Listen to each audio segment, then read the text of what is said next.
Well, here we go again. This was our first double follow, and unfortunately I don't have the third angle. Also, I wasn't planning for a big flight this day and was just going to test my vibrations without any dampening under my camera, and so what you'll see is terrible jello from the 360 cam. But I'm not a pro, so I'm using it. The Wild Alaskan came out swinging with the streamer quad and ended up sliding into home on a miraculous transition after losing all controls. Good thing they didn't go out 2 seconds earlier, or he would have landed right in the pond. So, since we've got all of this great flying time on a full round trip to our local peak over the oldest operating chairlift in North America, let's talk. Let's talk things that matter. Things that matter ultimately. Let's take the time to consider the magnitude of the vast implications in God's Word, the Holy Bible.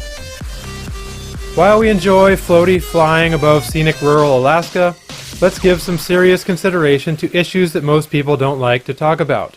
This is a great time to spend on matters that can actually affect our lives. And I wish it could be more of a conversation, but that's not really possible here.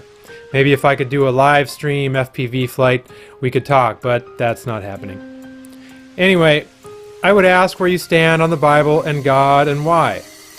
And I would ask how much Christian experience you may have and how much you've read the Bible if you've read it at all. Because most people have strong opinions on the Bible and its ultimate author without really having read it or with little understanding of what it actually says. Why do you think that is? Why do you think so many people form such strong opinions about something that they don't really have much first-hand experience with? Why do you think so many people have a seemingly innate aversion to the things of God? Could it be that the general implications of these things are recognized as something that bothers their God-given conscience? And maybe they don't even know why they have such a resistance to it all, or even recognize it. But what about you? You're still here, listening? Do these topics make you want to sacrifice the good flying and move on to something else? If so, maybe that urge in itself is worth considering.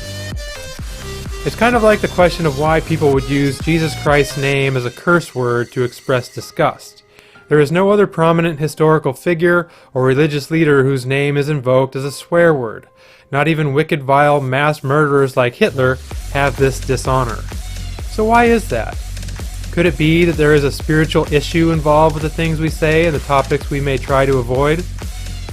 So what kind of spiritual issue would cause people to use the name of God's only begotten Son, who created this world and even suffered and died for its people, as a filthy profanity next to the worst expressions that we have? And it's not even conscious. I understand that. Most people aren't deliberately trying to insult God and His followers when they blaspheme like that, but they do just that nonetheless. The third commandment of the 10 bigs is to not take the Lord's name in vain. Have you ever noticed that people who truly follow Jesus Christ don't blaspheme in that way and are highly offended by it? Well, why wouldn't they be?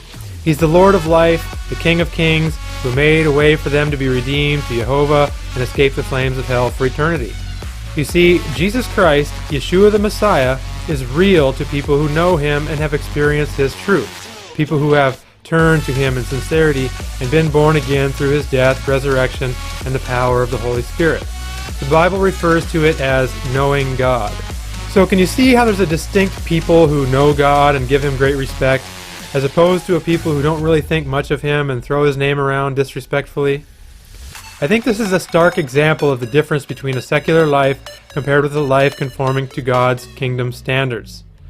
And there are many more examples for this comparison of people groups. The reverence and understanding of Scripture versus an ignorance or misunderstanding of the Word. A thankfulness that's directed to a specific source of all blessing, as opposed to a rare, vague nod towards some general higher power that may be so consciously gracious. Or we could enter into the realm of morality. This is where true reverence for God and His Word are found, because God is the creator of morality and He gave us the manual by His Holy Bible. So with God's standards as the rightful standards of morality that they are, we have an immovable rock of objective moral truth to stand on. Without that, you are sinking in shifting sands that become subjective to faulty human reasoning. or you may adhere to a different religion source or sources for morality, but that errant humanity I mentioned can be easily discovered with a little study as the cause of all religions beyond Christianity. That beside the fact of evil spiritual forces that direct these grave errors, that's another discussion in itself. All of the blatant cases for demonic spirits wreaking havoc on the world through man are a strong case against the devil. All gnarly, violent crimes are logically unreasonable, and unreasonable behavior is symptomatic of the demonic. But these spiritual beings behind the veil are usually totally unnoticed by those who have not had their eyes open to the Holy Spirit of God and ultimate spiritual matters. For those who have had the spiritual scales fall from their eyes, demons often actually rear their ugly heads in some form of unreasonable resistance, even in minor interactions. For the same Spirit that was in Jesus Christ is in those who truly follow Him, and that divine presence does not go unnoticed by followers of the devil who know the spiritual realm. This makes them act out, and if you don't have the Holy Spirit indwelling in you, they could care less because ultimately you're on their side. For you must be born again to see the kingdom of Jehovah.